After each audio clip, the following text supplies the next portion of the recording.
यहाँ पर जो है सो विद्यार्थी आए हुए हैं और जो है सर अपने श्रद्धा के साथ पढ़ाते हैं। ये सर से हम कुछ बातचीत करते हैं और जानने का प्रयास करते हैं। थोड़ा सा प्लीज अभय जी।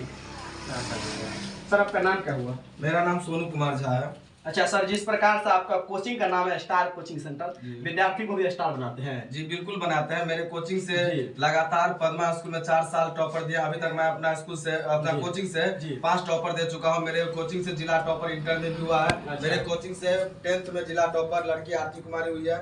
12th में भी जिला टॉपर रिया कुमारी हुई है। अच्छा। मेरा हमेशा मकसद रहता है कि मैं बच्चे को बहुत आगे ले जाऊं, एक बच्चे दूसरे बच्चे से सीखे कि कैसे टॉपर बनता है। और हमेशा ही मकसद के साथ दिन रात मेहनत करता हूं, बच्चे के साथ हमेशा जुड़ा रहता हूं। बच्चों को ऐसा फील नहीं होता है कि सर है, बच्चे हमेशा मेरे साथ ऐसा बिहेव करे कि मैं आपके भाई के समान हूं। आपको जो भी प्रॉब्लम है खुल के बोलिए। यानी बिहार के जो है सो बिहार टॉपर के डिस्ट्रिक्ट टॉपर में यहाँ का बच्चा प्रत्येक साल रहता है अक्सर।